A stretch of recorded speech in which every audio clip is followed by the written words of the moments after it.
All right, being 6 o'clock, we'll call the meeting to order. We will start with the pledge. I pledge allegiance to the flag of the United States of America and to the republic for which it stands, one nation, under God, indivisible, with liberty and justice for all. Call the roll, please, Bobby. Chris Gold. Here. Ken Charneski. Chris Hyden. Here. Sean Dumais. Here. Alex Medvick. Here. Kelly Coyle. Here. Tim Shaw, absent. Thank you. All right, moving on to item number 2, public comment. We have Bernie Kramer. Good evening, Mr. President. My name is Bernie Kramer from 2150 East State Highway 153, Bethlehem. You know, I just have to comment a little bit on this information I got here. Kronenwetter, number 2 safety in the state of Wisconsin. I mean, we're always up there, but I mean, this is from 2022, and I really have to congratulate the people of Kronenwetter for being able to accomplish this on such a consistent basis. We aren't up and down and all over the place, and we really, our record is, like I say, very, very, very consistent. And I wouldn't be this interested, and I was involved with this police and fire commission, the first one we had, and before that, when we were trying to get some kind of a combination with the existing law enforcement around us. And we did our best. It didn't work. So here we are. And I stopped by Wausau, and I wanted to get a copy of their so-called crime report. And I don't question their department, but I mean, Wausau does have a lot of work to do for their police officers down there. I mean, they got big numbers. And of course, they occupy a lot of jail space. And the thing, no matter how much money they spend, the crime situation stays the same. Then I thought I'd stop at Rip Mountain. I know some people out there, and I wanted to know their relationship with the county.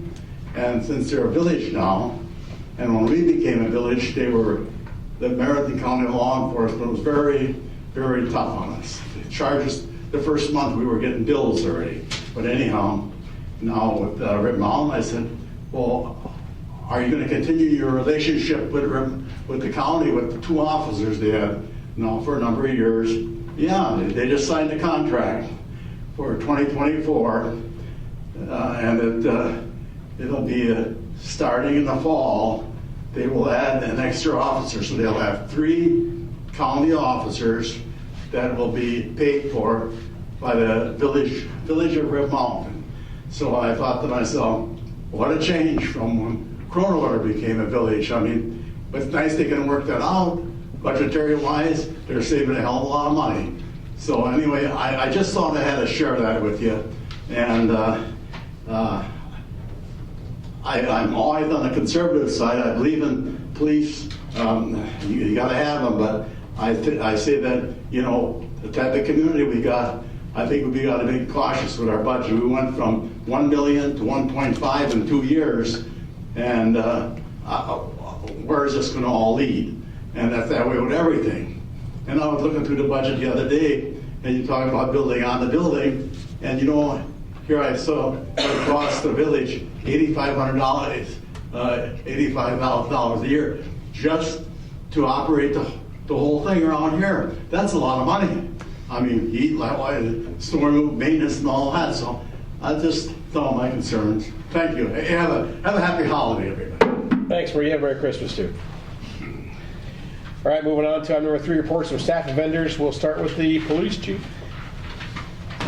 Okay, I don't have a whole lot else that's not on the report. As you see, we got ghosted by that dude who was going to sell us the used car, so kind of frustrated with that.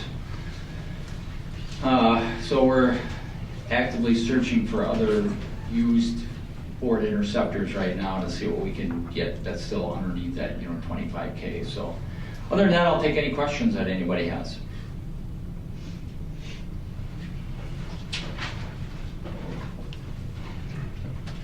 All right, thanks, chief. Okay, you bet. Good luck on the car hunt. Thanks. Okay, moving on to the fire chief's report. Yep, so you can see my report. November, we did have 1 structure fire in Kronenwetter. started as a chimney fire and had already, by the time we got there, had already moved on beyond the chimney. However, we were able to save the majority of the house. There was a lot of smoke damage inside the home, but other than that, the house itself was saved. Continue to have an excessive number of fire calls this year. We are about 40 calls higher than we were, 30 calls higher than we were a year ago for fire calls, but our EMS calls are down just a little bit. One call, right now, as of today, we are one call shy in total of being 500 calls for the year. Any questions or comments on the report? I guess just with the EMS calls and whatnot, I know there's been discussion on, our contract with Riverside ends 2025. The end of 2020. End of 25, okay. I guess it's a little bit less imminent, but it's still gonna be a lot of lead time to figure out what we're gonna do on Yeah, it. you will be seeing some stuff upcoming in January from me Okay. in regards to that. Any idea how much candy we passed out at the parades? A lot. Between the Wausau and the Mosley parade, I can't think of how big that cooler is. It's one of those big. There's a lot of candy. Yeah, one of those big coolers that was filled twice, so, Thanks again for participating, Chief. absolutely. It was a lot of fun. That'll be fun. Anybody else have questions? All right, move on then to the Community Development Director report. I changed my report so it's not as detailed, it's more vague to keep you guys guessing. Yes. But I've had a lot of miscellaneous. What's that? Pardon me? I'm sorry, I just said KD, I mean. Oh, geez, you take that back. I'll change it again. Yeah. There's just been a lot of miscellaneous here, you can do me for a loop. I've had some recent complaints, some of them are kind of severe. One is a slab that was poured within floodplain down the road. I'm trying to get Country Squire into compliance. They've been putting in units without permits. Actually, they have permits now, but they dropped them at the property prior to getting permits. I do have a couple development things going on, hopefully. One is an indoor institutional group that's looking for either a property or an existing property that has greater than 20,000 square feet of space of building for indoor institutional. I got a couple minor residential businesses. One's a group tutoring and one's a home occupation. I've got 2 appeals coming up.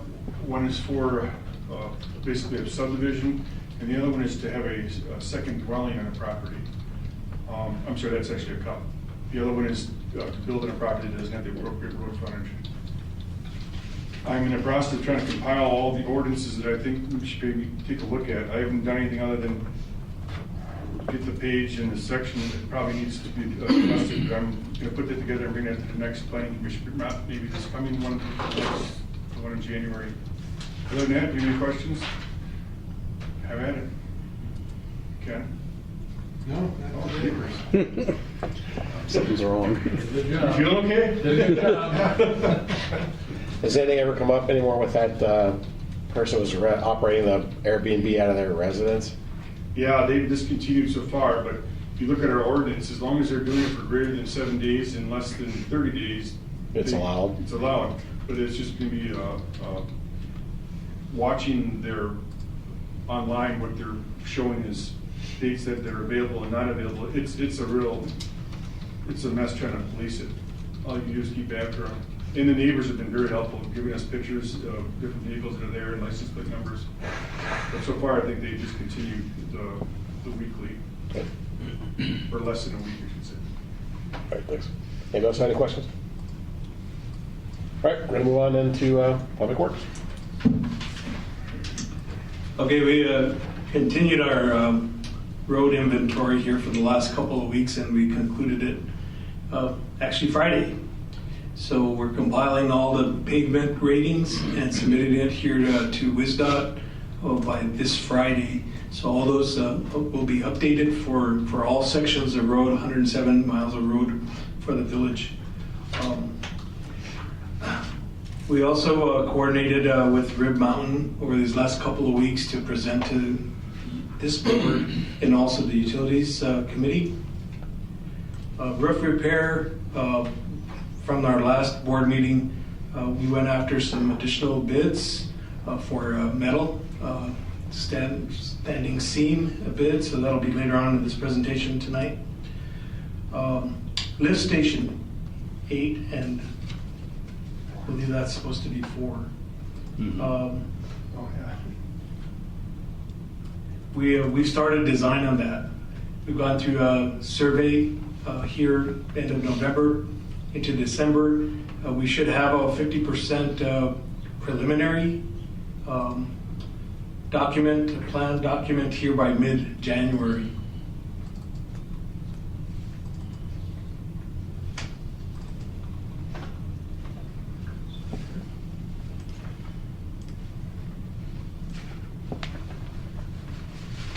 Also, I think just on the staying in tune with some of the citizens, things that they brought up on truck traffic here and permits. Also reviewing just any variance conditions here with Pete.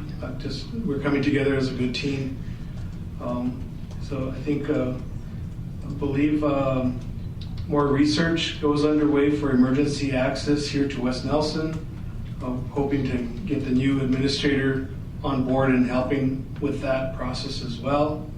Updating official maps, both me and Pete have been working here with the NCW RPC, also working in-house, understanding we're looking through AutoCAD drawings and putting maps together for our official mapping, utilities and roadways. As far as public works activity, besides the road inventory, tree trimming continues here through December, probably better now this week. And we are doing that work ourselves. Plowing, I think every Sunday here for the last 2 weeks we've had some plowing to do, not very much. I think we even got a report of almost knocking down a mailbox with 1 inch of snow on the ground. As far as the water sewer utility, 3M baseline tests going on this week, just for our baseline test for that being part of that class action lawsuit. Lead and copper service line inventory, that's a service line for each connection here to inventory the pipes. Continuing with our radio installs and other pump issues. As far as the water treatment construction project, from these pictures you can see things are looking to pour a concrete slab here this week and enclose and put a ceiling grid. We don't expect to be here past the end of December and coming back in June. So that's where we sit with that one. I'm open for any questions.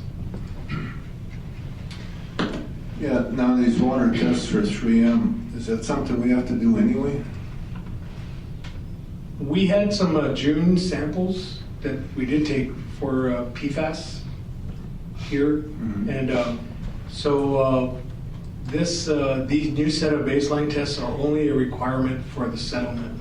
Okay. They're not right now regulated to be done regularly with our other sampling. So how many tests do we have to do altogether? And what's the cost of them? Okay, the samples are for each well. So one set for well number 1 and well number 2, and the cost of it is $2,700 Altogether? altogether. Okay. So it costs us $2,700 to buy a ticket into this lawsuit. It does. And that should be our only cost, aside from the lawyers taking their cut? As far as sampling is concerned, that's the only sampling that needs to take place. But I mean, the whole lawsuit altogether, being involved in it, is there any other costs that the village will incur to be involved with that lawsuit? I couldn't answer that. That's more of a legal question for me. Okay, so as far as you know, the 2,700. That's what we got on our budget to get completed here this week. Anything else? It's just a question for RDA for the lift stations. I don't know, I mean, it's Chris squared on RDA, right? So, Right. I guess, what meetings will be needed for that to get going full steam on that? I know we really got to get moving on it. Well, they're already working on Once it. we have the design, but will we need more approvals to get going on construction? I think the board's already approved the construction. I think the only thing that the RDA needs to do, and correct me if I'm wrong, Chris, is we need to get the project plan updated with the TID itself, but that doesn't hinder any of the progress to actually construct, for the construction. It was the money. The board voted to go forward no matter what, but RDA was supposed to decide if they're going to allocate the money for it. Right, that's part of the TID update plan that we have to do in order to get it covered as a TID expense. So that's the step we're working on now. Exactly right. I thought there was a question. Okay. And just as another note, since you brought it up, RDA did decide to have monthly meetings until we've completed all the projects, or at least get to the end of the next year for TID 2. Okay. Yep. Awesome. When doesn't that expenditure period stop this month? November. No, November. November. November. Oh, okay. Anything else? What November 3rd. is the last day? Let's be done with. Well, things have to be in progress. They don't have to be completed, they need to be started by then. Yeah. Perfect. Let's shoot for February 1st. Yeah. Anything else? All right, we're gonna move on then to the check register. I'll take any questions if anybody has any.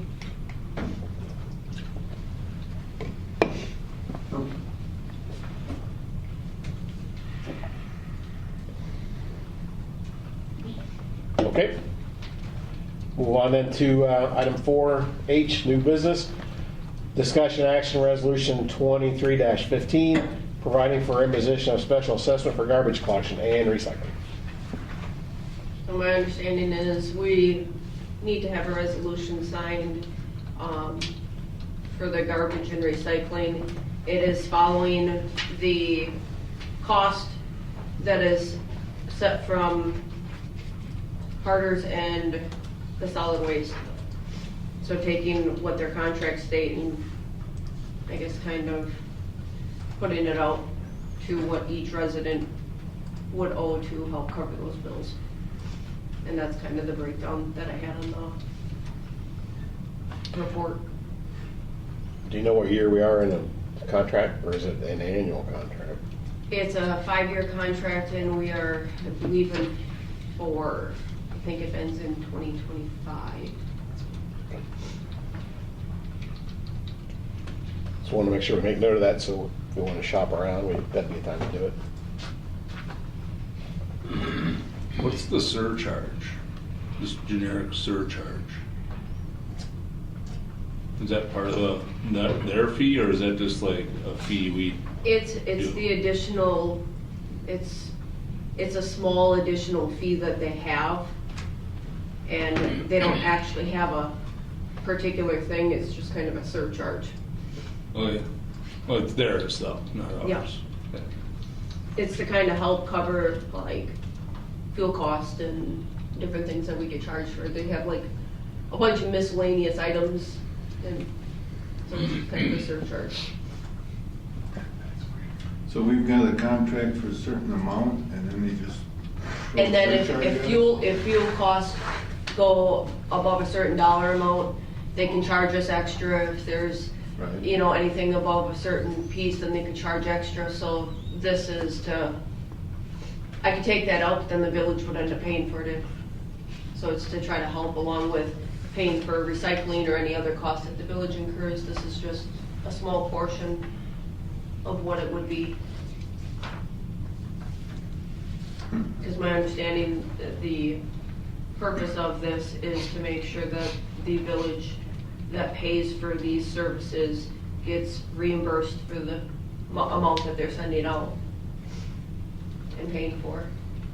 So this is a charge that they're going to charge us, or this is just authorizing up to a certain amount? This is the If amount. it comes to that? So the $183.60 is the amount that we would put on the tax bill. And then that would be their annual fee for their garbage.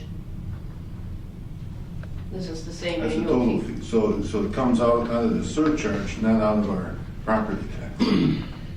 Or is It's this a separate, in it's a addition? separate line on your property taxes. When you look at your property tax bill, there's always a line on there for garbage and recycling. But it's not broken down like this. It's just one line. Correct, it just says the $183.60. Last year, it was $178.35. Okay, and this surcharge pays for the full service? You're not Correct. paying an additional No, charge this- somewhere coming out of property So tax? if you ask This is a total? surcharge covers it. The Right, surcharge that's- would cover if that's anything everything. would, yeah. Okay. And it goes down. Then it gets adjusted next year. Yeah. Making a motion to approve resolution 2023-015. I'll second that. A motion by Chris, second by Tim to approve resolution 2023-15 as presented. Any further discussion? Hearing none, call the roll, please, Bob. Chris Bull? Yes. Ken Charneski? Yes. Chris Hedden? Yes. Tim Shaw? Yes. Sean Dumaine? Yes. Alex Bedvick? Yes. Kelly Coyle? Yes. All right, motion carried, 7-0. Moving on to item 4I, discussion action resolution 23-16, a resolution appointing election inspectors for the 24-25 election cycle. This is the resolution that the clerk gives out every 2-year cycle. A list is submitted by the Republican Party, Democratic Party, and then I am contacted by unaffiliates. I made this one as detailed as possible. You will see there are 3 election inspectors who are on the list that have called and said that either they do not wish to be on the list or they never asked to be on the list. Their names are in the top paragraph on the second page. So I have them excluded, but everybody on the list that I was given are included on here. Okay, so,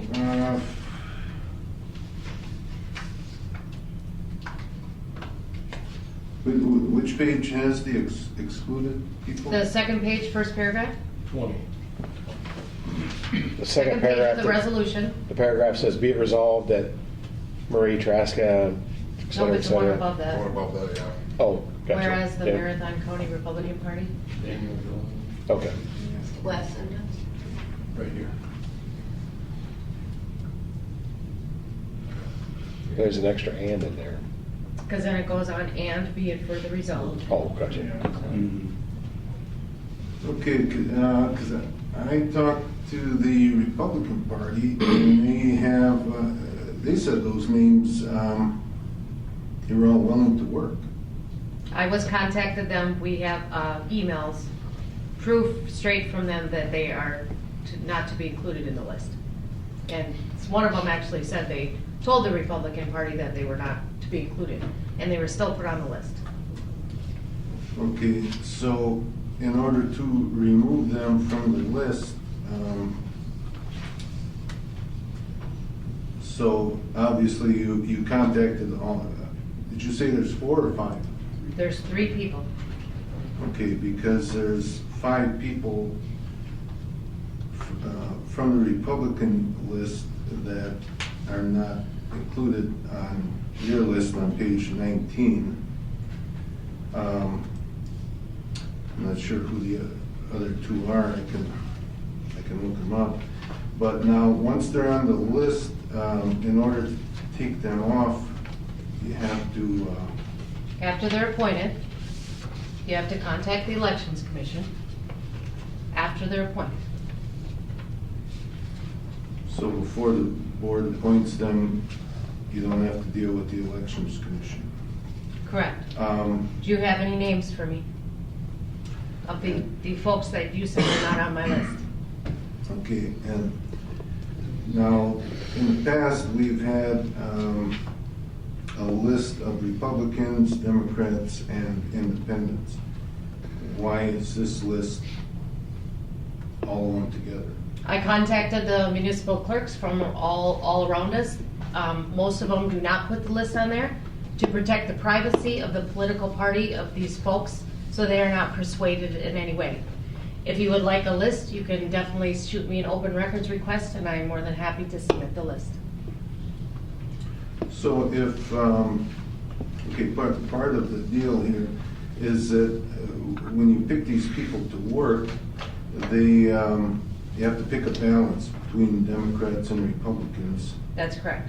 And if there's not enough of one or the other, you pick some of the independents here. Since you don't have the list publicized, how does the public know that you've got a balance? Because it needs to be balanced, and The trust in the clerk. So they are balanced. The party that needed to have the more candidates have all the candidates that actually were submitted are on here. The party that needed the most candidates was the most submitted. okay, so we're supposed to approve this not knowing what parties. You can definitely ask for an open records request. I am not the only clerk around here that, I realize it was done like that before in the past. I am not doing that anymore to protect the privacy of these political parties. Privacy of the individuals you're talking about? Yep. Do we just get total numbers? Well, I Is that what- had a few people say that they're, because of the way that was published before, that said Republican Party, Democratic Party, unaffiliated, they said that they wanted to be unaffiliated because they did not want their name published on a list like that. Oh, really? So that was my first red flag, like, okay, maybe I should check into this, Uh-huh. see how everybody else is doing this. Gotcha, okay. Now, still trying to find that page, the three names, I wanted to compare it to the list that's missing 5 names. You want this one? Does their own party publish their name? Like, does the Republican Party have a list somewhere? Here, the list of people, please. I have it. These are- No, I'm sorry, public or fine, meaning you could Oh, I just, don't know, there might be something online. There should be, I so mean. you can just go Daniel, look. Cheryl, and Mark. You've got, Daniel Joling, right, Cheryl Kemp, okay, and Mark On. okay, so how about Lou Dalkey and Mary Thompson? It's not on this list, I don't know who they come. Neither one of them names were submitted from the Republican Party. Okay, 'cause I got a list from them that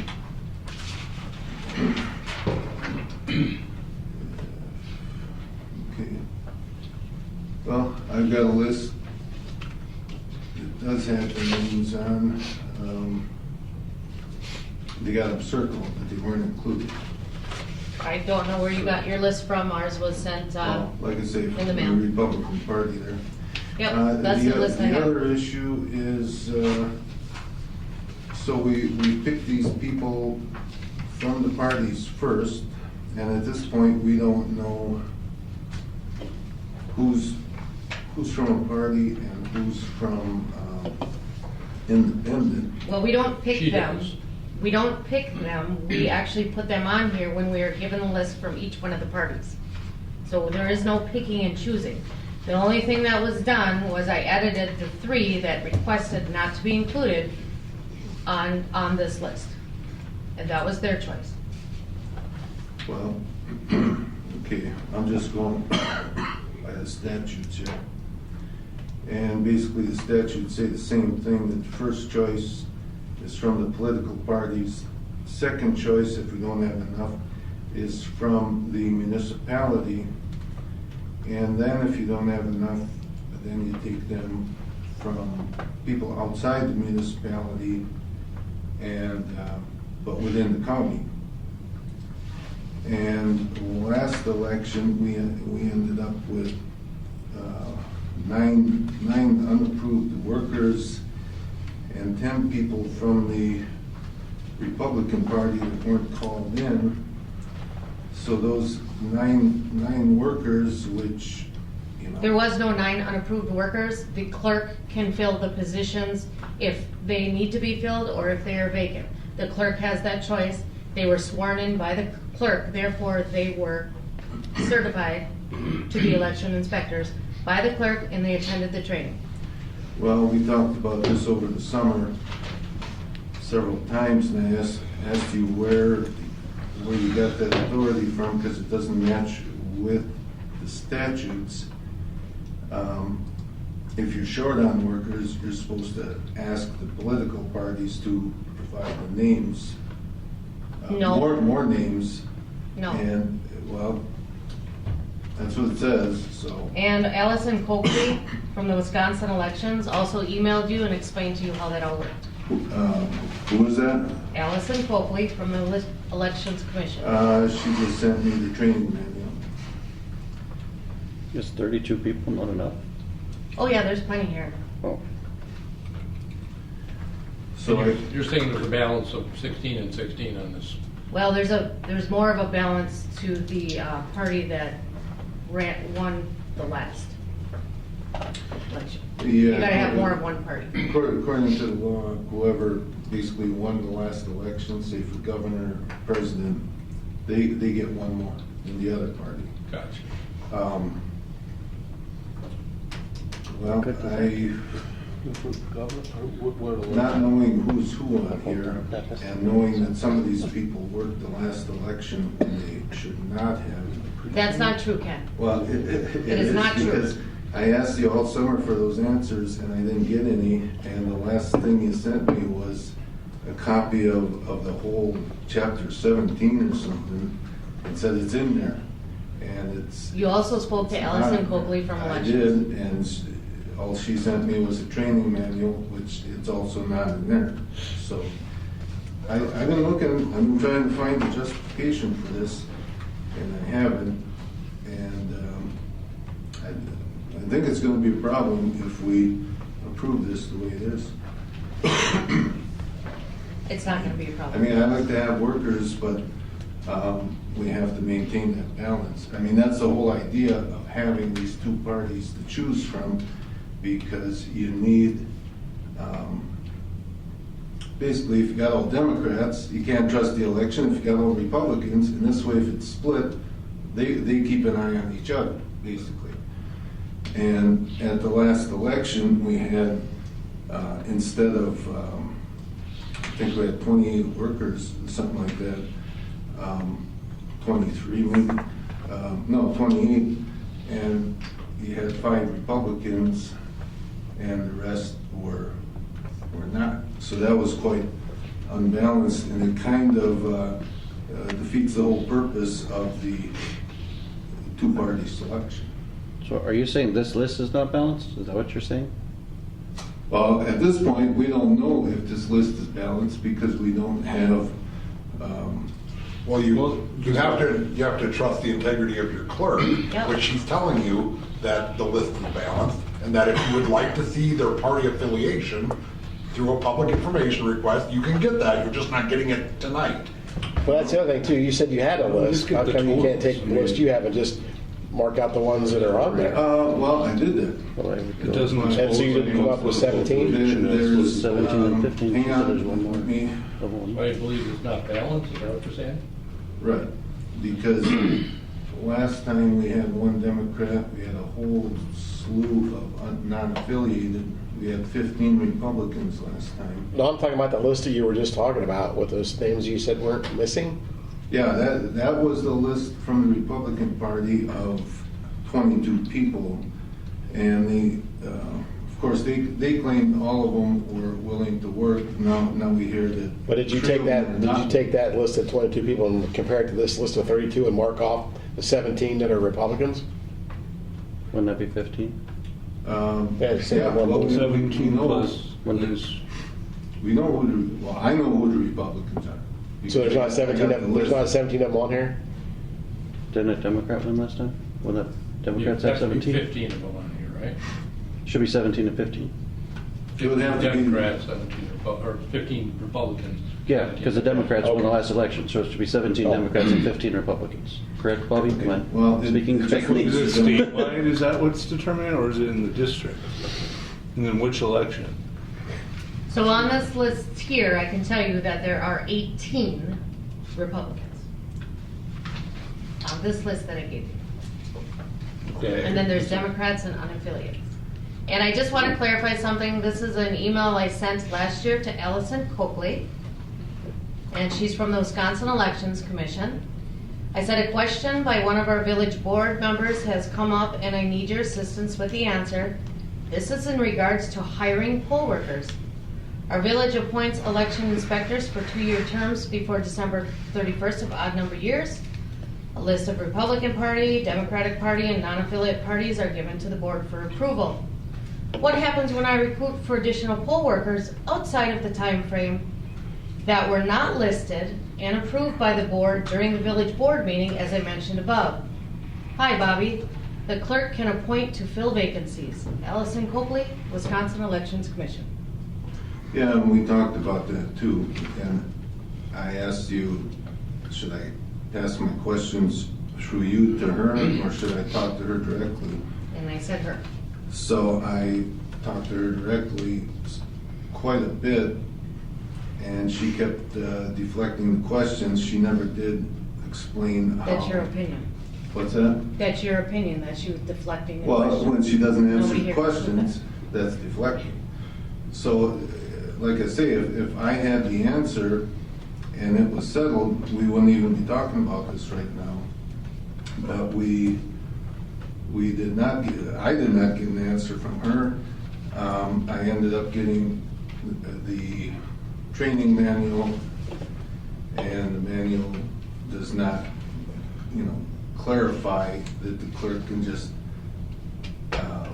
pick people off the street, basically. The statute does. What does? The statute, Okay, where do you see that? 7.15 E. Wisconsin state statutes. I don't have it in front of me, 7.15E. So while we're looking that up, So just you to go make, 7.15 and then you can read all the subchapters under it and it'll tell you that. so we're So they voting for fill this. vacancies. This is the pool that the clerk can pick from, that we're voting on, and then if we don't have enough people, you're saying the clerk gets people from outside of this So pool? what the clerk does is, everybody that's on this list will get an email to work the election in training. So when they sign up for this list, they have to be able to do 2 things. Be available to work for every election that we have and attend the clerk's training. If any one of those 2 are not met, I can write to the Wisconsin Elections Commissions, explain to them why I want this person removed. A, they're telling me they're not working elections. B, they're not doing their training, and then the Wisconsin Elections Commissions removes them. But I'm saying this, the part where you're saying that you're picking people, that's because they're outside of this pool, because like 5 of these people didn't follow the rules, so you needed 5 new people, or where are we getting I don't see where you're picking people yourself, this. Oh, I can hire on as they go, but if I don't have enough workers, then I reach out. Oh, You know, okay. who wants to be an election inspector, then I train them, and then they come and work. So in a perfect world, these 32 people would do their job, Yes. and then we would never even go outside of these Exactly. 32. Okay, that's what I was Exactly. trying to make sure over. That's why are we voting if it doesn't mean anything? And I don't know Gotcha. where he's getting his names that say, but they're not even included in my list, those couple of names. I just- Bobby, 7.15E you said? Well, if you go 7.15 and then you start reading, train election officials at their duties, let me find. What was that? Repeat the last part that you said, that's one class, start reading it. 7.15, if you read all them subsections under there, it does talk about the clerk. Where does it talk Wait, about hang on, that I'm making specifically? here. So we can just put this to rest, then all will be good. 7.151E, I don't read the. train election officials in their duties, calling them together whenever advisable. The clerk shall assure that officials who serve at the polling place where electronic voting system is used are familiar with the system, are competent with the system. The clerk shall inspect Systematically. Yep, systematically and thoroughly. Just let me find the part where.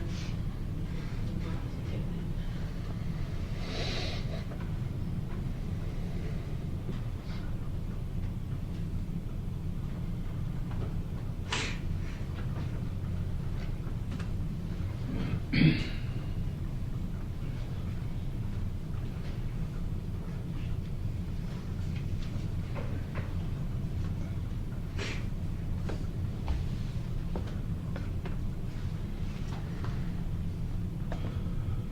Okay. So training, if you go to E, train election officials in their duties, calling them together whenever advisable, advise them of changes in laws and procedures affecting their performance of their duties, and administer examinations as authorized under 732C. The training shall conform with the requirements prescribed in rules promulgated by the commission under 731, 731.5. The clerk shall assure that officials who serve at polling places where an electronic voting system is used, and I just said that one, the clerk shall inspect the materials. Let's see here. This is the whole section where it talks about the training. Is it under K, reassign inspectors appointed to serve at a polling place to another polling place within a municipality whenever necessary to ensure adequate staffing? Yeah, but there's actually one on here that says a clerk. No, that's, Pete, what you're talking about is after they've already been selected and approved and trained. Right, after they've been selected, after they have been appointed by this list, then the clerk, if need be to fill the positions, can train election inspectors. But we have to use this list here. And like Sean said, if all 32 say yay, then I don't have to go outside of this list. But we need to make sure that we have enough staff here to work the elections. Okay, the point is, you have the list, and if you run out of people from the list, you need to contact the political parties to get a new list for... No. That's not correct. That is not correct. What is correct then in your mind? If I don't have enough, well, it's not in my mind, it's just... Well, whatever you, yeah, I'm just, what is correct then? If there's not enough people to work on this list, then the clerk reaches out, puts a shout out, do you want to be an election inspector? To who? To me. No, you put it out to who? Oh, to social media, basically. Okay. We put it out there.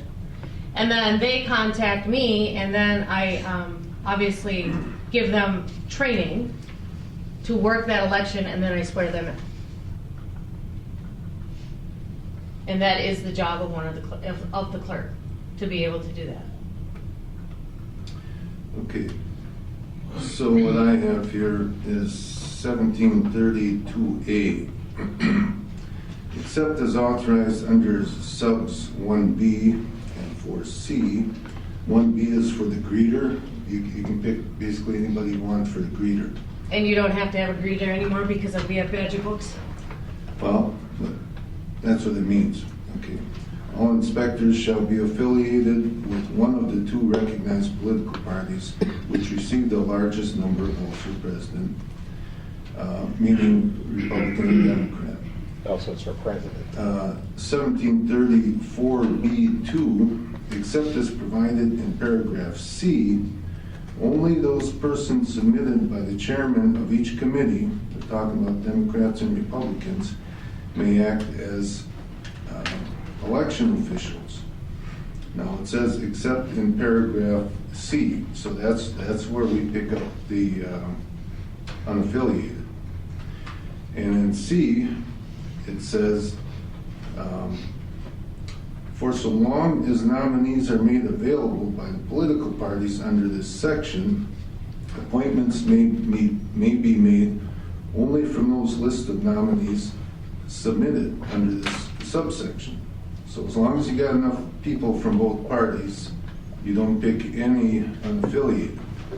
But in our case, apparently we don't have enough from the parties. So,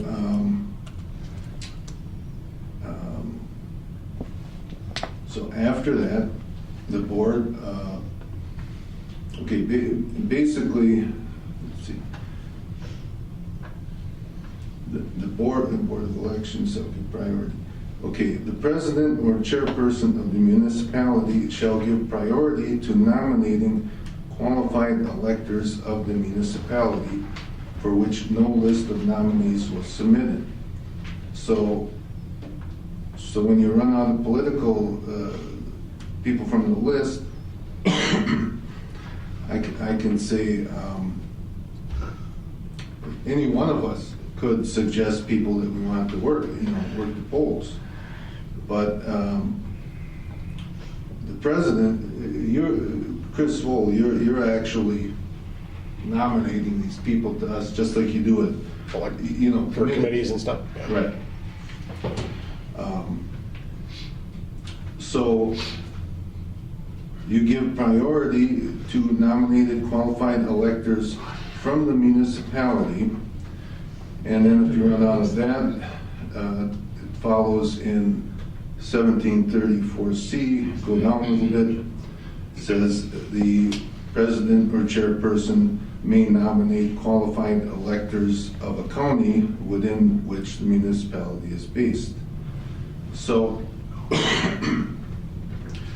so that's that's what we're doing tonight, and that is the list of approved. The board approves them, and they're the ones who are used. And the only question I have is later, if the clerk runs out of them and she needs more people, ideally, well, necessarily, she would contact the political parties to get their list, and at that point, I'm not sure if the board has to approve those people before she hires them, or if she can just take them right from the political parties. I don't think you're going to have enough time to do that. Well, if that's the case, the one thing you cannot do is just go bring in other people. Well, it says on 7.30, parent 2, parent B, when a vacancy occurs in an office under this section, the vacancies shall be filled by appointment of the municipal clerk. Unless the vacancy occurs in the position of inspector, blah, blah, blah, blah, blah, blah, blah. There's a bunch of stipulations. Where is that? 7.3, parent 2, parent B.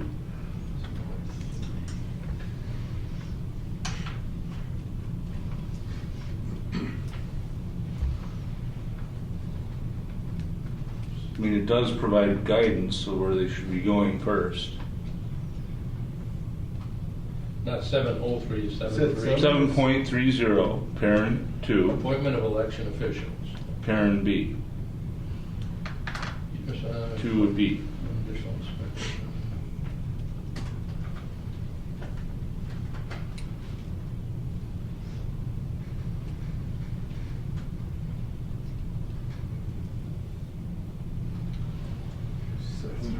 $732B?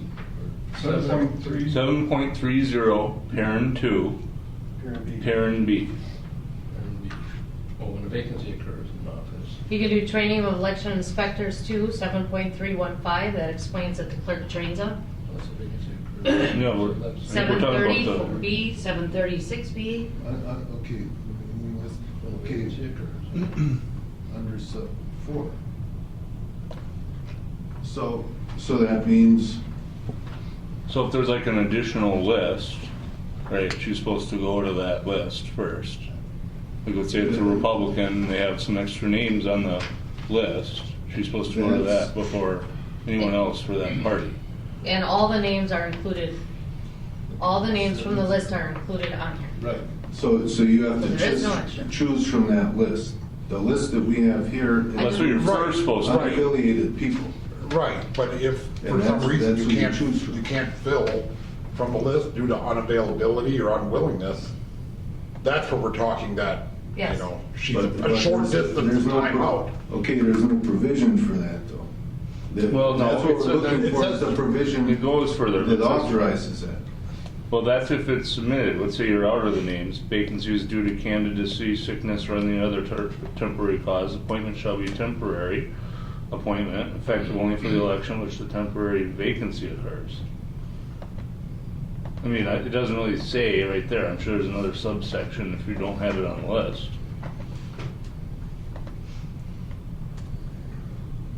that what? You want to look at this here? I think that's what Carter did last year. He worked the primary. Mhm. Yeah, he was brought in as a temporary one-time.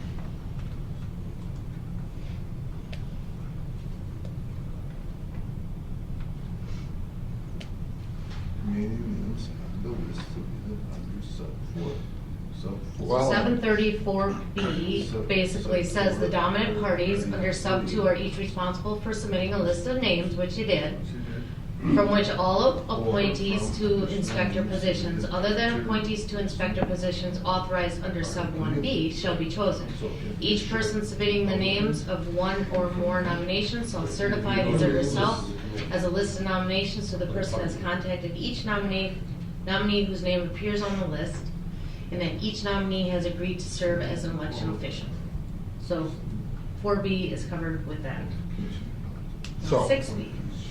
Back to the original thing. Of these 32 names, let's hope and pray that of that, we will have a sufficient number available and willing to be trained, but, And willing to work. and willing to work. I don't see where there's was there an issue last year that arose from this? I guess that's where I'm confused. No. Well, that's what I never got an answer to. Well, what do you, There was about, I'm gonna say, I'm gonna have the list in front of me again, about 20 Republicans, 1 Democrat, and about 15 unaffiliated, something like that. okay, And we ended up using 5 Republicans, and the rest were unaffiliated. Oh, no, they weren't unaffiliated. 9 of them were not on the list of unaffiliated. They were brought in, what I call off the street. Okay, so that's where the problem comes in. They have, if they were picked from the unaffiliated list that was approved by the board, then you got no problem. Okay? did either political party complain about our election outcome? Well, Because that's the really where the original complaint complaint I got was from a poll worker who wasn't called in, and yet, They were short. Did they reach out? what? No. Did that person reach out? No, And say, that's hey, what- I saw on social media they were looking for poll workers. I should be on a list. Did they Well, he reach was out? on it. He was trained and everything, and he was not called in. And he's just wondering, why wasn't I called in? You know? And then that's what started the whole thing. But they were the unaffiliated though, because this is describing, this is about the No, I think list he was of he was a Republican. but this is on the list of each party. That's- Right, there's yeah. the top two 2 parties. years The ago, unaffiliated aren't they were broken down by party, right? But I meant for the call-in on it, if that What? makes sense. So if a Republican appointee like is unable, they need to fill the vacancy, then Bobby's supposed to go to the Republican list to get a replacement. Well, Right. what happened is after the guy called me, I called Bobby, and Bobby said, I never heard of him. He's not even on the list. And I was going based, being a new clerk, I was going based off of the email list that was already in the system by Sach. Okay. So I just sent, I went with her email list and I sent out, hey, we got this election coming up, we need you to help. Didn't realize that there was an actual list, my bad, as a clerk, right?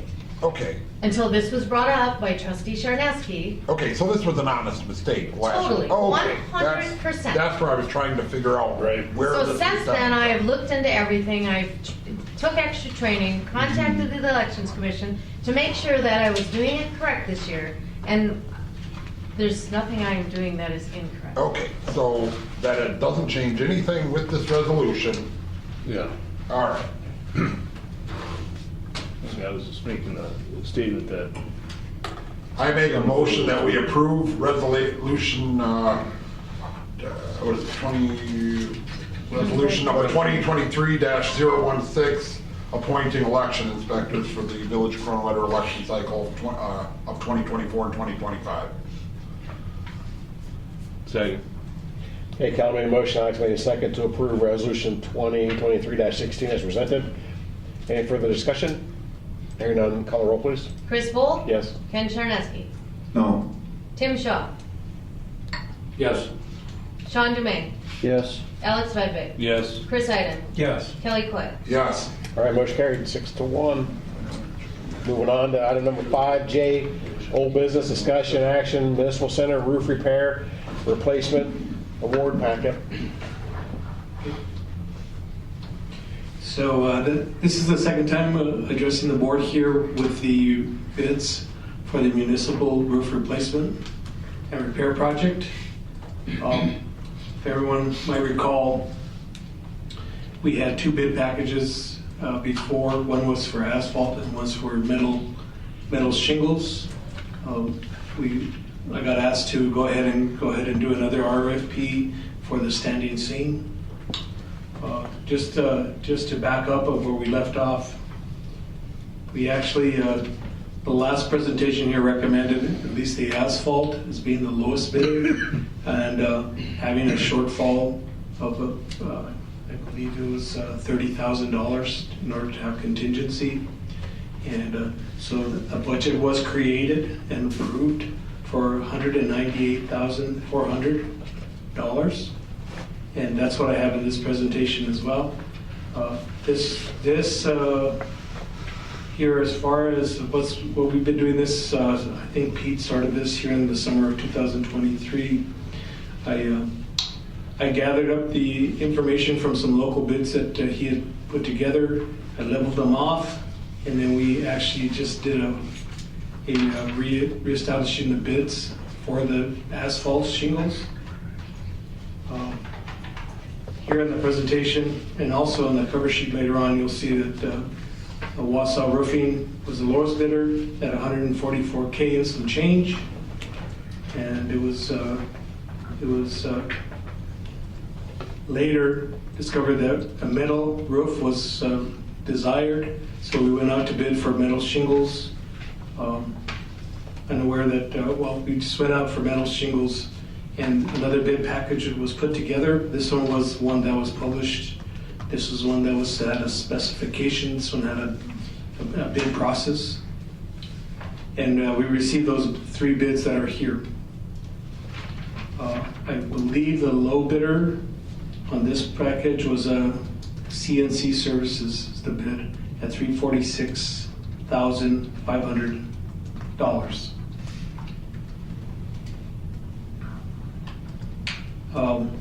This last RFP went out November 21st, 2023, and the bids were due December 5th. We received one bid from CW Custom Interior bid. Part of that package is here in that it does show the actual RFP.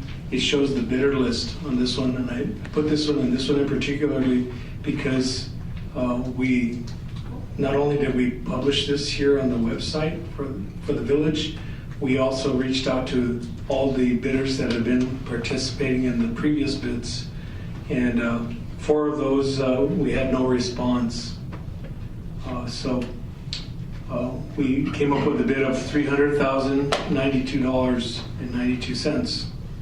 So that was a savings and a good savings from the metal shingle bids that we received. So as not to keep this in limbo, I went ahead and recommended the award on this presentation to the standing seam.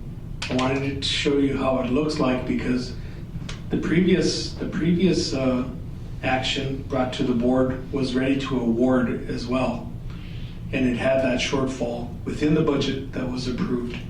And so if this were to be desired here to go with this amount of money and with this type of product, we need to discuss a shortfall of $123,357.92 over and above the original approved budget. Again, I mentioned that $113,865.61 is coming, proceeds coming from the insurance company. So that's included in the $198,400. So that's our budget. What's coming from the insurance company? $113,000. $865.61. Yep. So I have something to say about this, so I'm abstaining from this vote, and I'll explain why in a minute. One of the contractors that are in this bid list are currently working on my property. I had a very long conversation with them where they showed a lot of frustration. They are the ones that originally went on the roof and told Dan that it was hail damage. They are the ones that did all of the footwork that Pete did again because Dan left none of the information. And they were a little curious about the amount of money that was going back and forth being discussed, because he said basically that an insurance claim on the roof is like a car. The insurance company's going to say, we're going to give you X amount of dollars, whatever it is. And then when they actually go up there and strip it down, they put in a supplemental to get paid the rest of it. And his wording was, your cost is going to be exponentially low, if not nothing, if we do it through the insurance properly. So I know that there's a lot of money here that we're discussing, but also know that some of the contractors are getting frustrated because they've already said this should be covered by the insurance. I don't know why this is going back and forth, and we're trying to get cheaper and cheaper and cheaper. Last week I put in a public information request for emails. Chris, I told you about it. Searching for emails to Dan Herkadel, Ann Leonard, and Pete, just to cover all the bases. With the search term of both of the words roof and insurance, to try to locate that email that you're talking about, or emails. There may be a series of them. So I think at this point we do two things. One is probably agree on the asphalt shingles as opposed to the metal. 300 is quite a bit. I guess basically we wanted an idea of how much the standing seam was compared to the shingles. In my opinion, it's more than it's worth.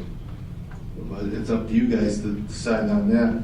And then the second thing would be to delay action on this until we get a hold of those emails, and then track it down and see if we can get the full amount paid, like Sean said, have the roofer who's experienced in this deal with it and see if he can't get full coverage or very nearly full coverage. Was Wausau Roofing and Siding Company the one that walked the roof and said it was hail damage?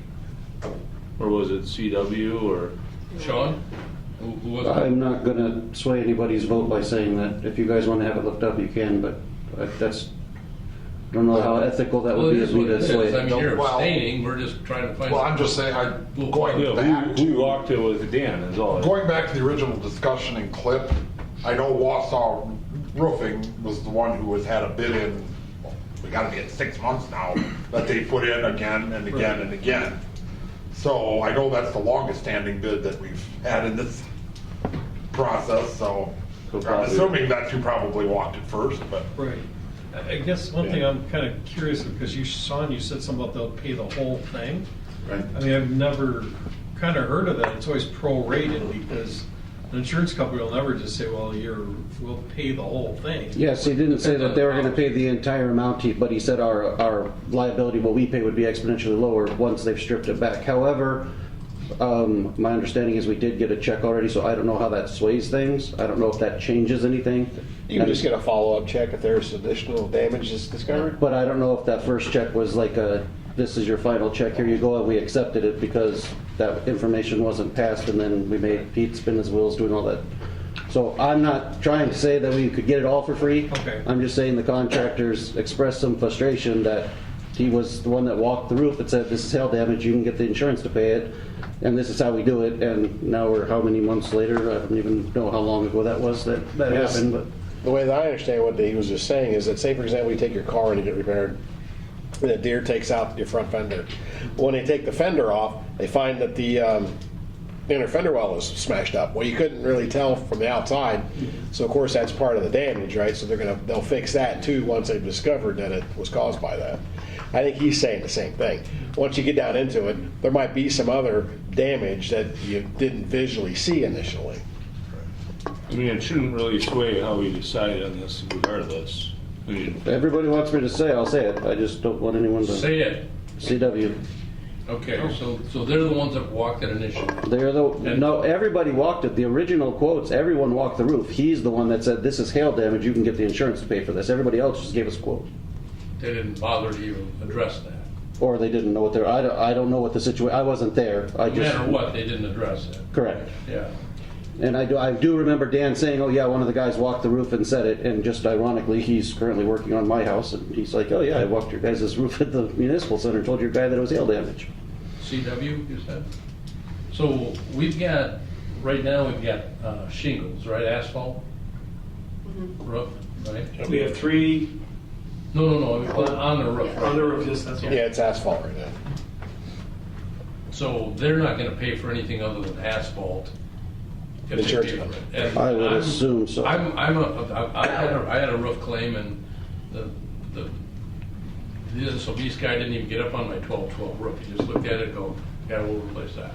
And they, 50 grand for my house roof. It's a 6,000 square foot house, it's way smaller than this, and they paid for everything. So, to your point, I'm not so sure that they wouldn't, right? I don't think it's prorated, unless I the think it policy depends on your insurance says that. company. What's that? I think it depends on Well, your it depends on insurance what the company, because policy says. my insurance, when my roof blew off and damaged, they only replaced the shingles that moved off. The rest of the roof was mine, and they would not color match. Well, that's because you let them. I had siding damage too. I'm just saying, it depends on your insurance. Because you let them. Damage on 2 sides of my house, and they couldn't replace it because they didn't make the siding anymore. So they had to replace all 4. They wanted to replace 2. They said, well, we'll put 4-inch on this side, and you got 3-inch on the other side, and you can't see it. And I'm like, shit, you will. And so they did, right? But it's all in the policy. Whatever the policy Yeah, says I is think what they're that's gonna go where it for. is. It's So based on the unless insurance some of you company. have seen that, I don't know. All I'm saying is that I agree. I don't think we should cut ourselves short if they're gonna pay for it. Now, the check that we got, or the amount that they allowed was 100 and what? 13. Okay, so the bid is 144 for this apples to apples, right? So we're talking, 30 grand basically. Well, it's And then, 174 if you go with CW. What's that? It's 174 if you go with CW for asphalt. Yeah. Right, yeah, I'm just looking at the low bid, because they're gonna take the low bid no matter what. They're not, Oh, really? Who? well, if you give this to the insurance company, they're gonna say, we'll pick these guys. They're not, they'll look at it themselves, and they'll have their own person, Well, bean counter, look at it. I think we originally picked CW because if you look at the budget amount, it was the 198, which would have been the 174 plus whatever that contingency was. Mhm. Yep. well, I thought we took the midpoint of low and high bid. Oh, the average did? Yeah. If I recall. I think you're correct. Yeah, I think that is right now. Oh, there's one more thing that I added to that the Wausau roofing recommendation was a contingency and an additional allowance for unforeseen. So that makes up to 30,000. And that unforeseen might be covered. That's because nobody charges here for unforeseen decking replacement. Nobody charges for those things and qualifies that that really But needs the to be decking's spent. not gonna be covered by hail damage. It's not. No. Unless they dig Or- around and you got water damage, which, Unless it from leaked hail and- damage, yeah. and then it was a result of. I think more than anything else, it won't be warranted to the insurance's, requirements if the decking's left substandard. Yeah, for sure, we would have to replace that. Okay, so the other thing I understood was the guy was willing to come in and explain it all to the board. So it's up to you guys if you want to The delay guy action. from CW that, Yes. that walked That's it? what I heard, right? He said he had So- offered to come in and tell the board how it works, because Dan didn't seem to understand what was going on. So we can either wait until that email is located, or we can just go ahead and contact this guy and see if he wants to come in and explain. What's the advantage of CW versus Wausau Roofing? They're 30 grand apart. Even though the guy helped, I guess, to walk the roof, I don't know if it's a $30,000 service. $30,000 walk. So, you dealt with the insurance company? Who dealt with the insurance company? We just know I know what the proceeds I were. don't, Bobby, do you know who started the insurance claim? Pete and I. Yeah, Pete rehashed or reinvented the whole wheel because nothing was passed to him, so he went and chased the whole thing himself afterwards. Mark Neerdales from Associated Claim Service is the one who actually did the estimate on the roof for the payout. And it says, this is a repair estimate based on damages observed at the time of our inspection. So if they go up there and they find other stuff that they claim to be hail damage, what they would do is submit that to our insurance company, and our insurance company may or may not pay it. Most of the times they will. It's kind of like car damage. This is a full replacement of that roofing and the edging. That they're, These are the proposals, and Walk by Faith, the contractor there also wanted to address and let everyone know that he knows the best for this roof. I know that he's the highest bidder here, so he probably would want to, he'd speak to the whole community for that. But at the same time, I did base this on the criteria by the square foot, what needed to be replaced, and what type of asphalt that we would be replacing it, and labor, also an allowance that was given to us if unforeseen was there by the square foot, and that's what's spelled out here as well. It would be my recommendation, like I had presented previously, to go ahead and award the asphalt replacement to the low bidder.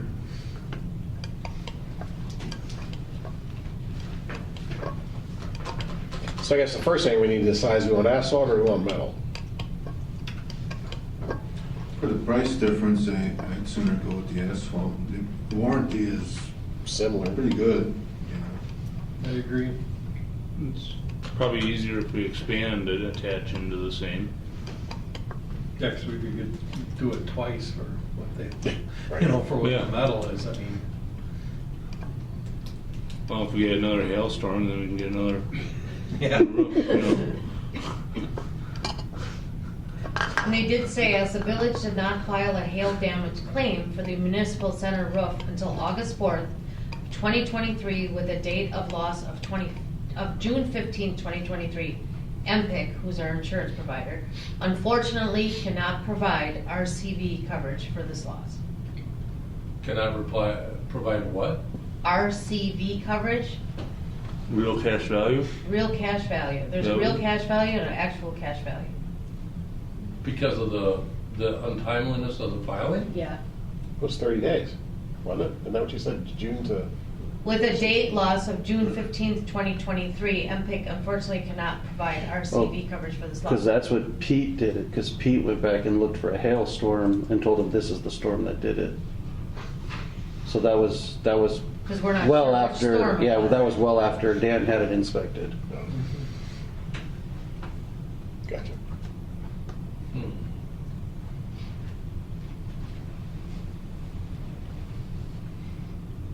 But I guess I would still caution though if they paid us out. Oh, Did they- RCV is replacement cost Oh, value. replacement, okay, Replacement cost value. yeah. Yeah, if they That paid makes us out, are they gonna say, oh, we already Because paid it says you? your policy addresses the reason you are receiving an actual cost value check rather than a replacement cost value check. And it's because of the filing time? Well, it says replacement of property covered by section 4 of this policy shall be based upon replacement cost without deduction for depreciation of those items to which this policy applies unless otherwise limited by the provisions of this policy by endorsement of the following. A, the most we will pay for loss or damage to covered property other than a historical building shall not exceed the lesser of the following amounts. 4, the actual cash value of the property at the time of loss or the damage unless it is repaired or replaced subject to the following. A, if you do not provide us with written notice of your intent to repair or replace the damaged covered property within 180 days of the date of the loss, then you will receive an actual cash value. Or B, if you receive a settlement on an actual cash value basis, you may make a written request within 180 days of the date of the loss to repair or replace the damaged covered property. Or, it says, as the village did not file a hail damage claim for the municipal center roof until August 4th, 2023, with the date of the loss of June 15th, 2023, Epic unfortunately cannot provide replacement cost value coverage for this claim. Because we didn't file it until August 4th, and it happened on June 15th. Yeah, less than 2 months.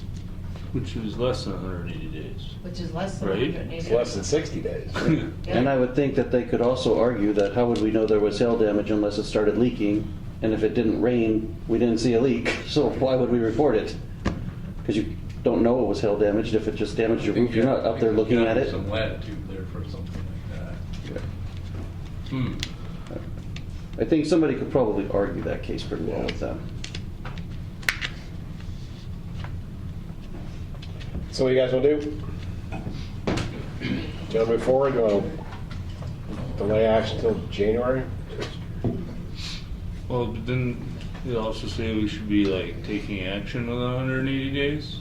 So June. We just have to inform them that we want to do the work in 180 days. That's what it said. And so if we haven't done that in writing, we need to do that. We need to do that by like tomorrow. Well, they sent us Cover a up check, so I'm backside. sure that's proof that we informed them. September, October, November, December.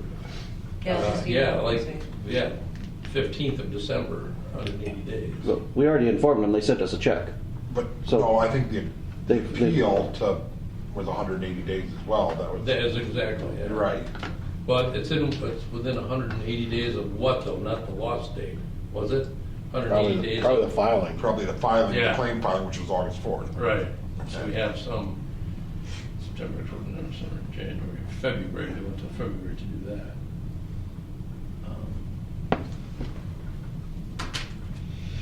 Then we run into, can the roofer actually get up there before February and put a roof on now? Well, we don't need to do We that. don't need to do the work, we We just just need need to to- inform we are. Well, then we're doing it, and then if we find some other loss. But we're gonna wanna probably get something approved here pretty quick, because they're already booking their spring jobs, and this isn't a small one. Right. Yes, I don't see They all a reason- require a deposit to execute the agreement. So the bottom line is, relative to the least expensive quote, right, bid, if you will, we're only 30,000 difference, right? Yep. Ish. But did you, when they gave you that cost estimate or what they were gonna pay, right? What did they base that on? Do you have any documentation? Yeah, there was an actual RFP that went out that asked for the replacement comparable to what we have. No, but I mean, when the insurance, Oh. okay, when the insurance wrote us that check, what did That they was, base that? that was pre-Leonard, that was when Pete was Well, here. yeah. That check was based off of the inspection done by Mark Neerdales from Associated Claims Service. Okay, The but claims adjuster. they gotta give you some kind of a document that states, this is what we found and this is what we're basing I this do. number on. Yeah, I can see it under. Okay, okay. Can you forward that to me? Sure. Please?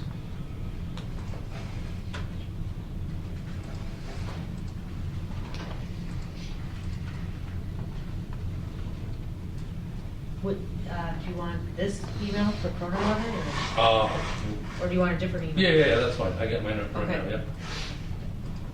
yeah.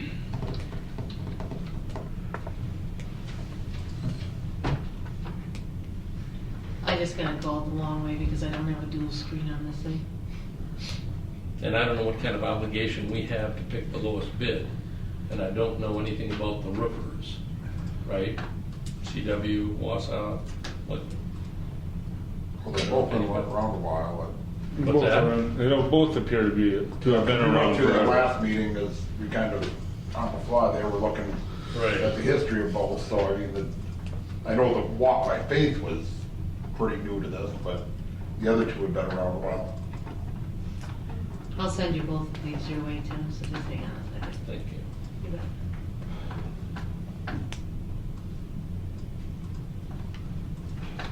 Because there's no question we're gonna be limited to the asphalt shingles when it comes to the roof and the insurance. They're not gonna even consider metal, but I'm surprised it's that much more metal, to be honest with you.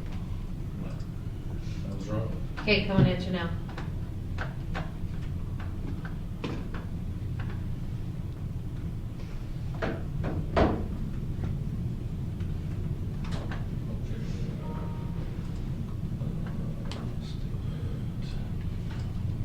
One would assume that they would be able, insurance company would be able to look at our agendas that we've gotten RFPs with the three. I mean, I guess why would the insurance company be cool with us not taking the low bid, I guess, is what I'm curious. They have the same warranty, they're both, you know, reputable companies, I guess. Same thing with your car.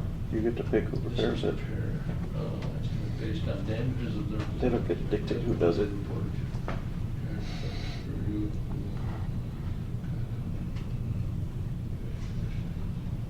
It's true.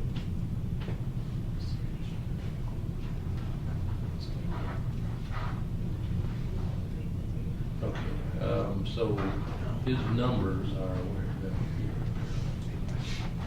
Okay, so.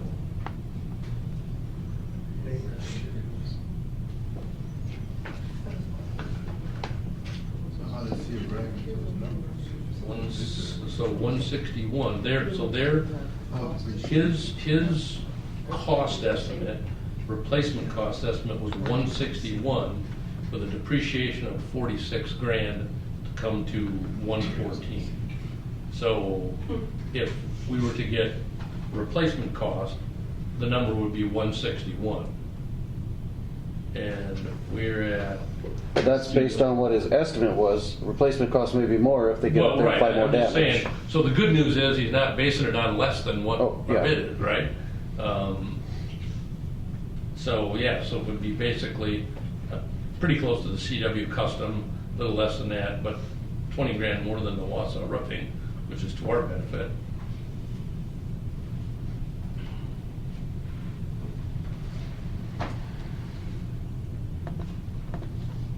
So I guess it's not 30 grand, we're talking about 46 grand. 30 grand true numbers based on the lowest bid, but according to his numbers, we're talking about $46,000 that we're leaving on the table if we bend over and take what they're gonna give us. So I don't think we should do that.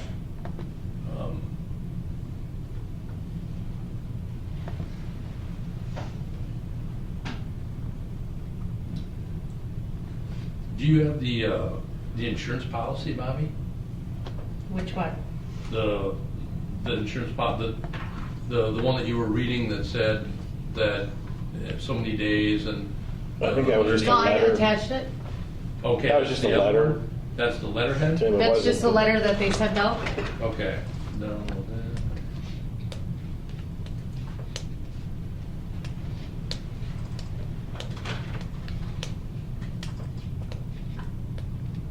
I was sending it in a Word document, so you can just put whatever we want on it, and send it back. I can send you our actual MPIC policy. Do you want that? That would be great, yeah, I'd like to see that.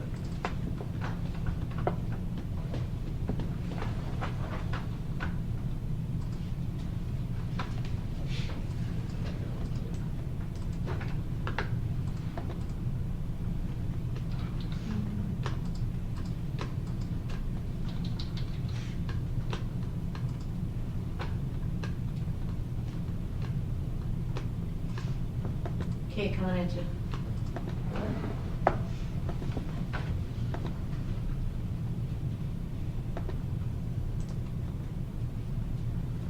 policy addresses the reason you are receiving an actual cash value versus replacement cash value. Basis of recovery.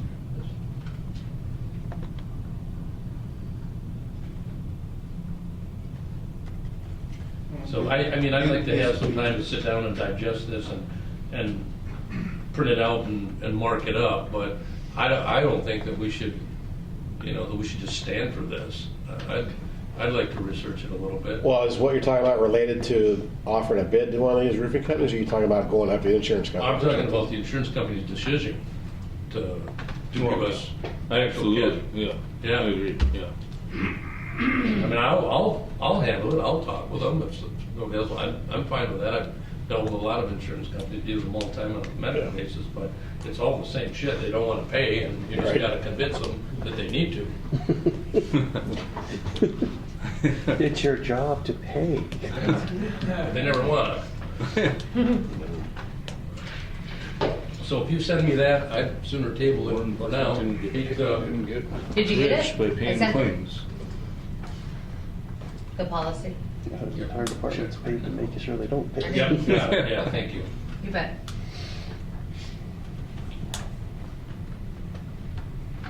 So the letter came from. So you're talking about attacking the insurance angle, but we still need to pick somebody to do the work regardless, or are you saying do the insurance yeah, first so- and then wait? Okay, so my thought process is, I want to get the full 160 grand, right? Instead of the 114. Based on that, well, not even, irrespective of that, we probably can make a decision as to what we want to do with the roofing company. That's kind of a distinction without a difference, right? We still have to hire somebody, but who's going to pay him is the question. Are they going to pay him in full, or are we going to pay him above and beyond the 114? So I was just clarifying that you didn't want to hold the whole thing while you chase the insurance company, because No, they're going I to say, think well, that was that's our not original, gonna where's matter the to new them who one? we choose as far as a roofer is concerned to get in their schedule. So if we want to look at, I'll be happy to exert ourselves on them, but we need to figure out what we're going to do relative to the quotes that we got, right? I think we've got two quotes to consider. I mean, walk by faith, I don't see any advantage with them. And they're a young company, 15-year warranty, and, way more. So Right, it's yeah, between that's Wausau not even- siding and So CW Wausau or Custom. CW Custom. Right. I don't know anything about either one of them. It's 30 grand difference, which is substantial, right? And the warranty is exactly the same. I guess- Oddly, Wausau Roofing has 34,000 square feet and CW has 31,000. 3,000 square feet difference. Yeah, the Walk by Faith had, their number was closer to CW as well, Yeah. so I'm not sure. So does that mean they're leaving off a section of the roof that you're not doing? Well, that's what I'm wondering is Yeah. there something here that we're not? Well, CW is who just did the Banter building, so I would go with he probably knows what he's bidding. And he bid mine down to like 2 feet, so it was pretty close to exactly what we needed. I'm not saying I don't know anything about Wausau. Well, I guess my question for Tim is your experience with dealing with the insurance companies like that. If we get the RCV instead of ACV, and they said it was 161, would they cover the 174 of CW, or would we have to come up with this? Well, yeah, that's a good point. I mean, you can go to them and say, okay, you get somebody to do this for 161, and we'll hire them.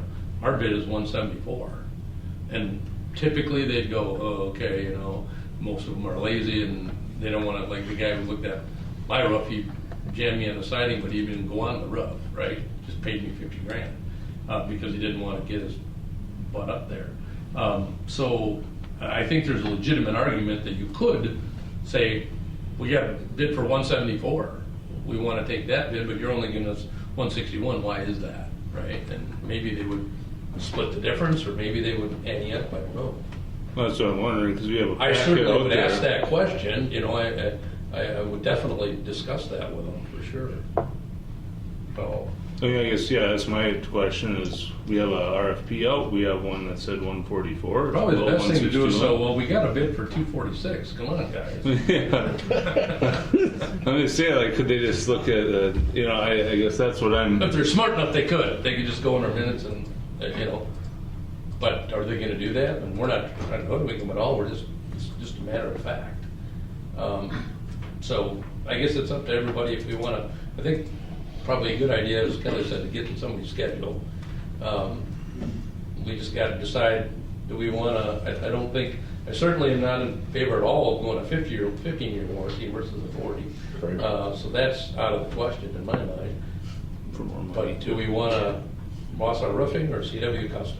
Well, I think from, I think that our constituents are gonna say, why did you pay 30 grand more when somebody's gonna do it for 144? well, if they looked at the detail level of the quotes, I think. Well, and would I kind of can't see answer that the either. question. And that's a good point, Kelly. Maybe CW Roofing is including all the under portion and all the, and these guys at Wausau are gonna go, oh, no, we didn't, you That got was- all this, now it's 180,000 because you got all this overrun.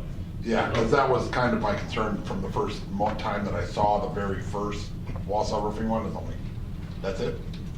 It's Substantially lower, There's just kind of a roof and a measurement, and there's your number, and I'm like, okay, and then you start seeing the other bids rolling in, and you can see there's a lot more effort. Okay, put so into you it. saw them and there was a lot more detail on There's a lot more detail from the other providers.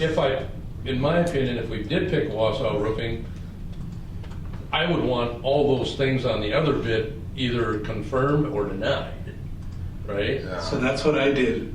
The Okay. first month and a half that I was here, everyone was bidding a whole bunch of different things.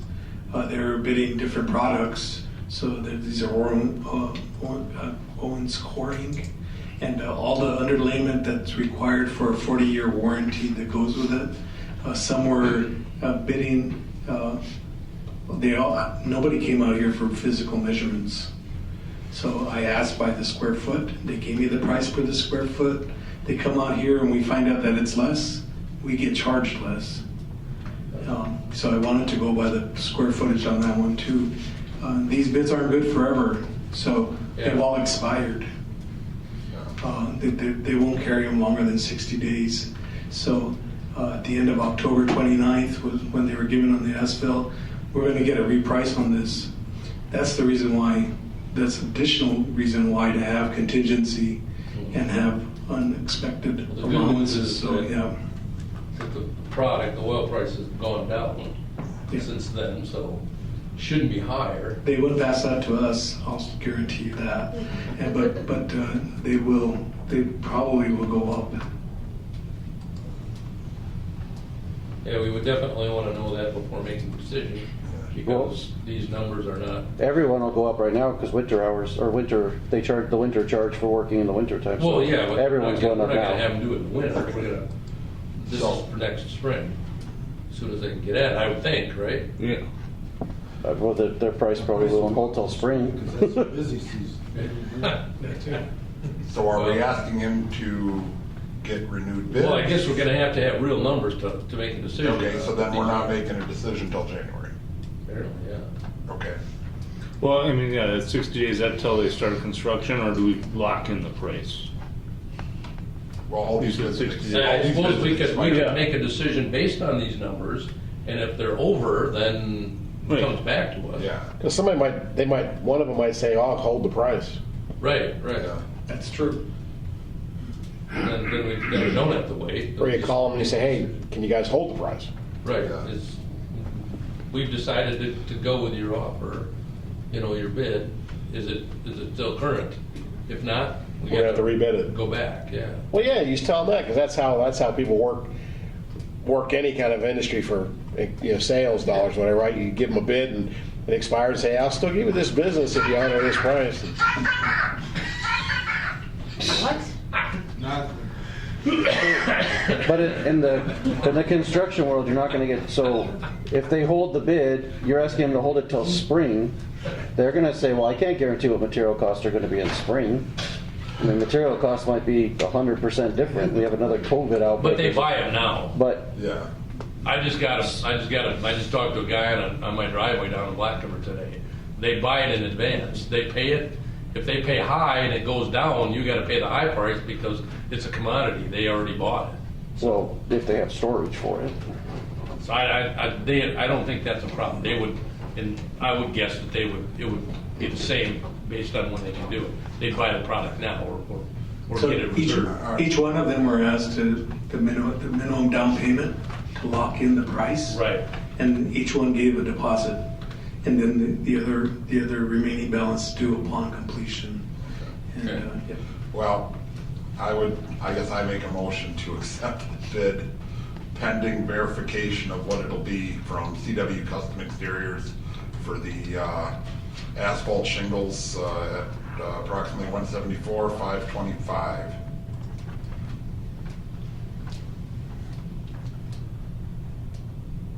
Is there a second? I'll second that.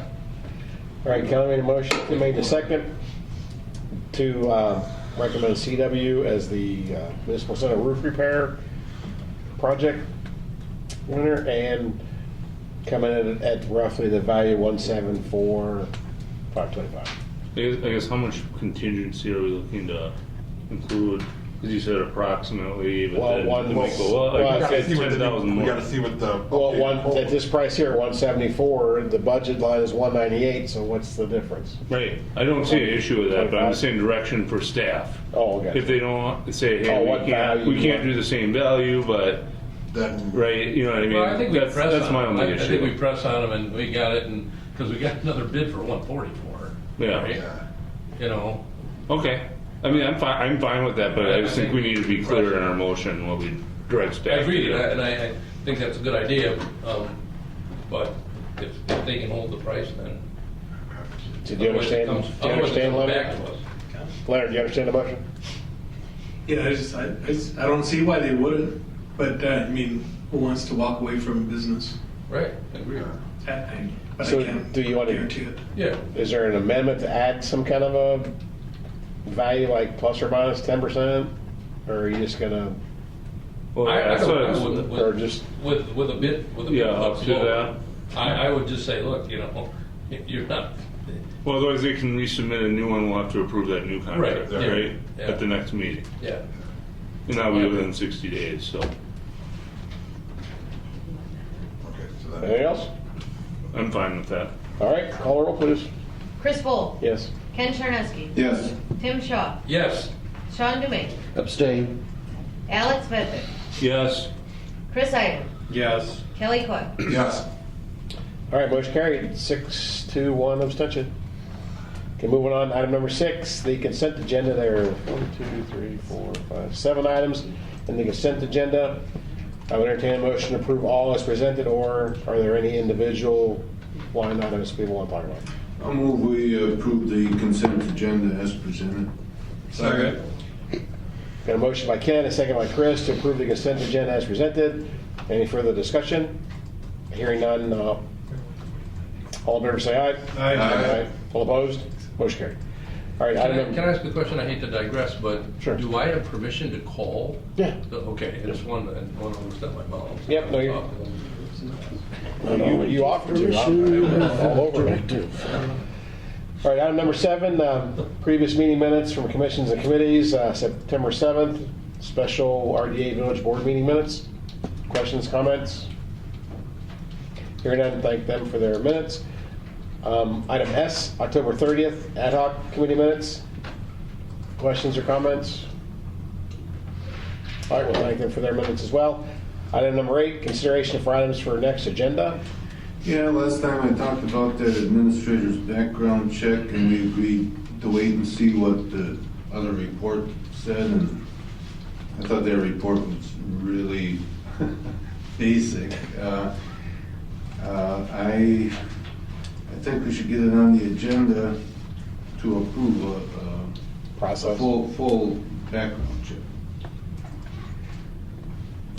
Oh, you mean for a camper? Yeah. Or are you talking about a process? Well, You're talking about an action, right, not a policy? right. Yeah, I think we should get that background check done, because it should be done, you know. Is he still starting next week? That's the plan. I gotta reach out to him this week, see if he's still on track. Or for last week, everything. Did he was still- show up at that weekend thing? Wasn't he gonna come up one weekend and That was it was the weekend after Thanksgiving, so. he never made it? He did. You did? I And you chatted with him talked for a with little bit, yeah. Okay. Yeah, he was still planning for a mid-December start date. He was excited about everything? Yeah, and he's Okay. still very excited about it. You know, his wife loves it up here. Yeah.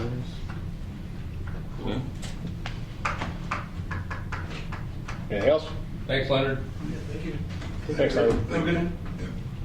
I mean, I'm not against doing it, but it seems kind of crazy to do it after he starts, is my concern with that agenda item then. I think once you started, there's The ship's kind of sailed. water under the bridge. I mean, it would have been good that it did. Be good to Did know. the same thing, but yeah. Is there something specific that you're, Not exactly, but I mean, you we never know can what take you it can offline find, if you want. You know, and it may not be a major thing, it may just be a personality trait or something that we'd want to watch out for. Yeah. You don't know until you know. We all have our personality traits. Was that a contingency on the offer? no, not that I remember.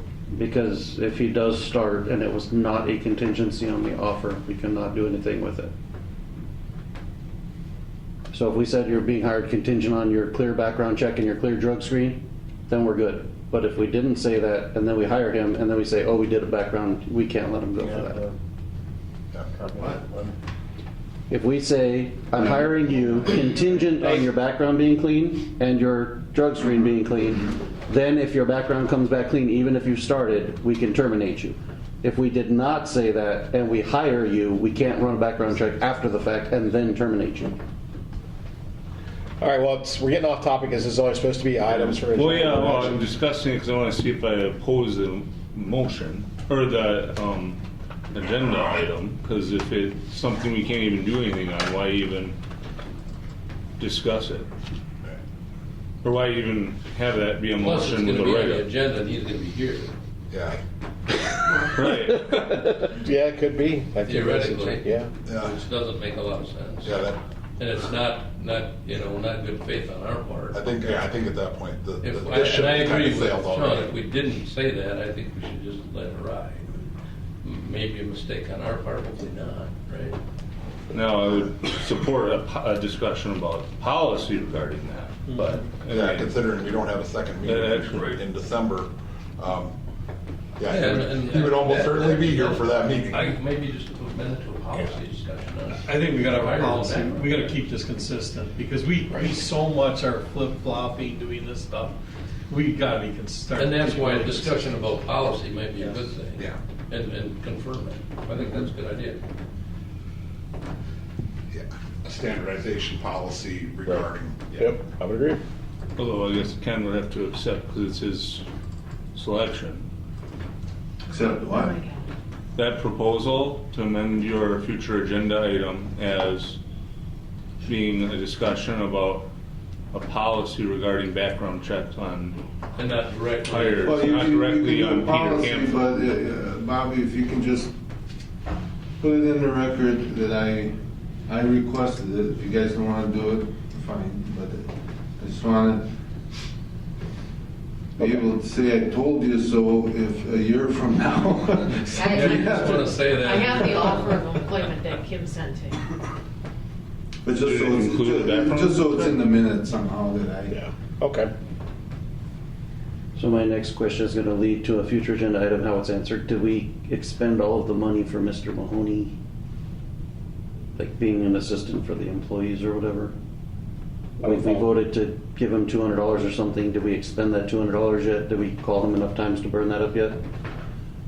It was $200 a month, so we paid him $200 last month, and he's. Well, even if we didn't use it? We used it. We used it. He was, Oh, we used it? Okay, never mind then. My motion doesn't need to. okay. Don't worry about it. So the offer. Yeah, I mean, they've been talking. What's that? The offer letter only says the drug testing. When you get to Kronenwetter, it says you will be required to have a 5-panel drug test when you get to Kronenwetter, and employment is dependent upon your passing the test. It doesn't say anything about a background check. So yeah, then I would oppose a discussion Ken has a item about doing a background check at this time, as we can't do anything about it. I think he went through his motion, he just wanted it in the record, so it's in the record, and he's got a problem with it. All right. So, just to be clear, this item will not be on the agenda in January. Which one? This item that you're talking about. Well, which one, I guess?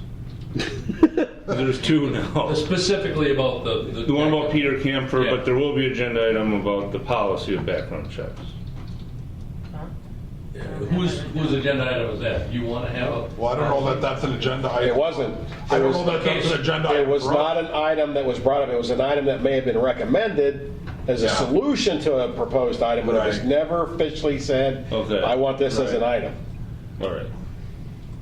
So you want If you to? want. Although Chris Iden did mention that he thought it was a great idea.